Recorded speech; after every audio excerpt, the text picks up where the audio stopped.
PlayStation is still king, and here are the 3 things Sony must do to maintain or mitigate that loss.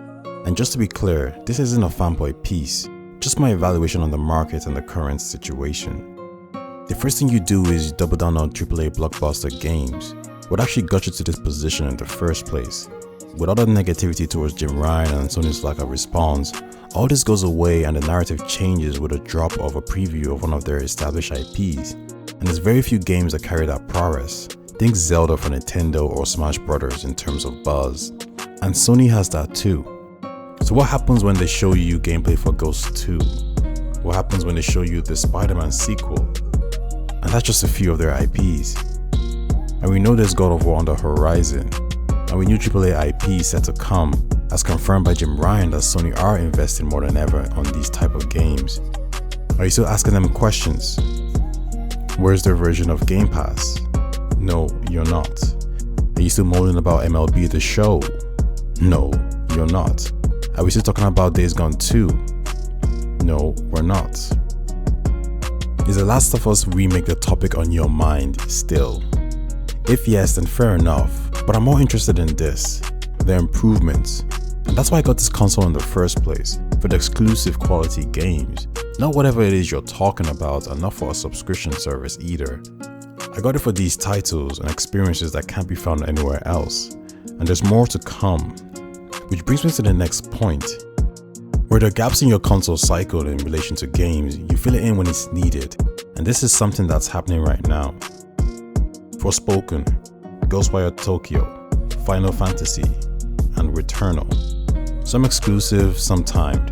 And with Sony also investing more in exclusive third-party content, and that's evident with them trying to acquire Starfield from Bethesda, don't be surprised if other big names become a PlayStation exclusive. Here's a bonus point. Japan's studio isn't gone, restructured yes, and what I mean by that is, they're making a game, an actual sequel to a well-received game. A game many people would want a sequel to. Let's be honest, if you ask the wider audience would they want a Bloodborne 2 or a newly developed Astro Bot AAA game, some will say Bloodborne, I'm sure, but I guarantee the sales will say otherwise.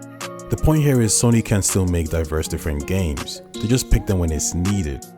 A game centered around PlayStation's haptic feedback that the fans actually want and would buy just makes sense. Maybe not so much a Bloodborne sequel, yet.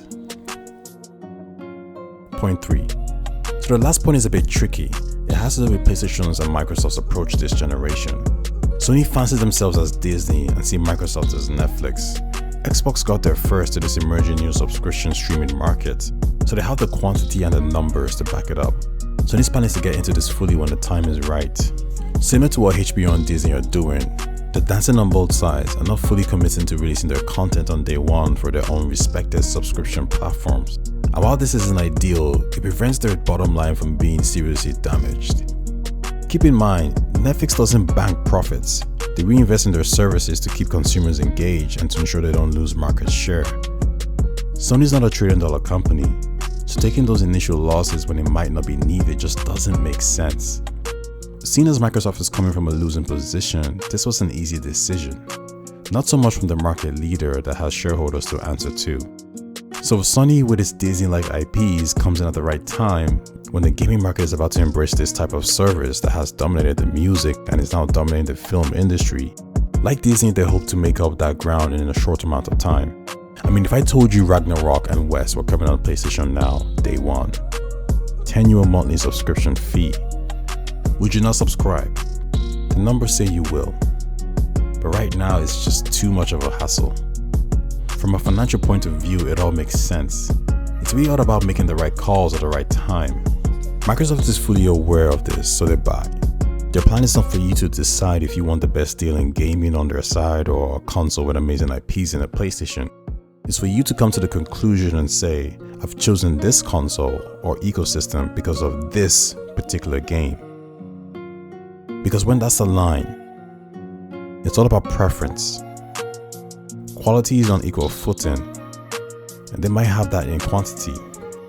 And with a streaming option, the conversion rate becomes easy. And that's when the conversation of value comes in. What's the best deal in gaming? And if you asked anyone what that deal is right now, maybe even a baseball fan, They'll tell you it's Game Pass. For now.